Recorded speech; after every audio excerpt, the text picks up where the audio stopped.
had so many people in the industry that I thought, why not have a similar kind of council so that we can work directly with the industry and do so in a good collaborative way. And it was one of the best things I did in my last year as governor, and here we are 25 years later, and it's going great guns.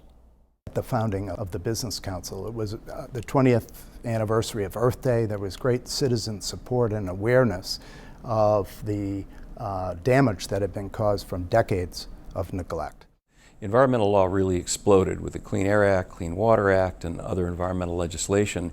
And then in 1980 was Superfund, and all of that created a tremendous new industry of environmental consulting and other environmental practitioners. But there was no organization really that brought them together. So the Environmental Business Council of New England was the first one in New England that served that function. When we talk about the environmental industry, we're not just talking about consultants like us, because there are, as we can see, a lot of lawyers involved as well. And government agencies, Massport, banks, accounting firms, we're all in this together. There is strength in Mass, and the strength of the council and the opportunities that the council brings because of its visibility in the community affords significant opportunity for the members so that they in fact can address the issues that are of concern to them. Our members all share an interest in connecting to other people that are working on projects similar to what they're working on. They also share an interest in knowing the regulatory developments, which historically has been a driver for the industry. And of course, they all like to network. They love to network. Since our founding of the EBC, it's always been important to have groups, committees that worked on issues.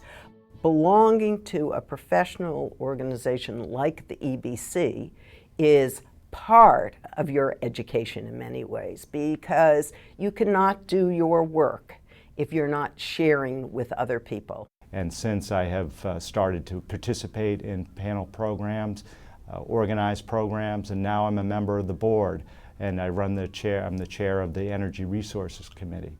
When I was U.S. Attorney, before I was governor, I brought the suit to compel the cleanup of Boston Harbor. I grew up on freshwater fishing.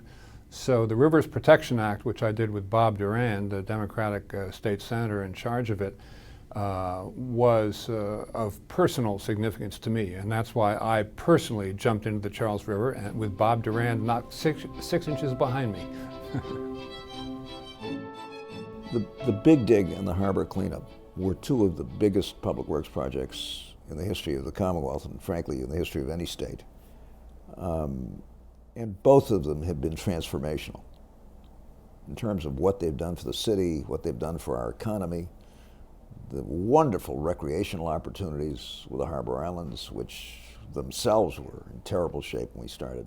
And the environmental business community was central in supporting those politically and bringing the knowledge, the resources, the expertise, the experience to clean up what some called the dirtiest harbor in America, to take down 2.5 miles of highway and leave with it a linear park and open up the entire waterfront. And all that you see today of the economic activity on that Boston waterfront is really triggered by those two projects, cleaning up the harbor and providing access to it. And the environmental business community has been central to that work, both inspiring it and executing it.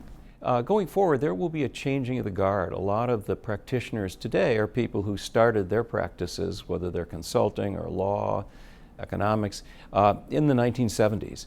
And that group will be retiring. And the younger people will be coming in and filling the void created by the retirees. This is an exciting opportunity.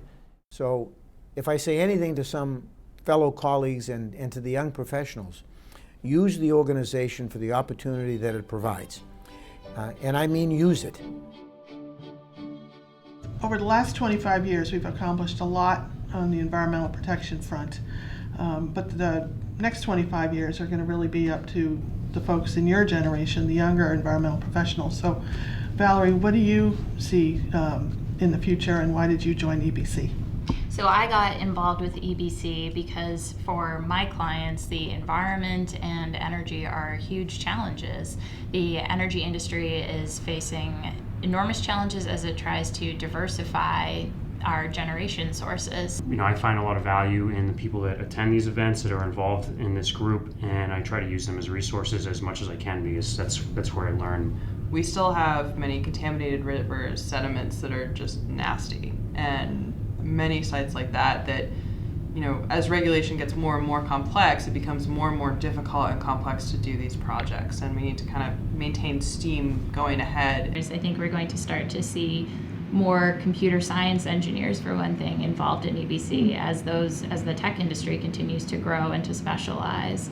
And as the technology that we use as environmental professionals starts to become more sophisticated and important to our practices. So there's certainly going to be plenty to do for the next 25 years, just like the 25 years before, right? And I'm sure the environmental industry in 25 years will look nothing like the environmental industry today.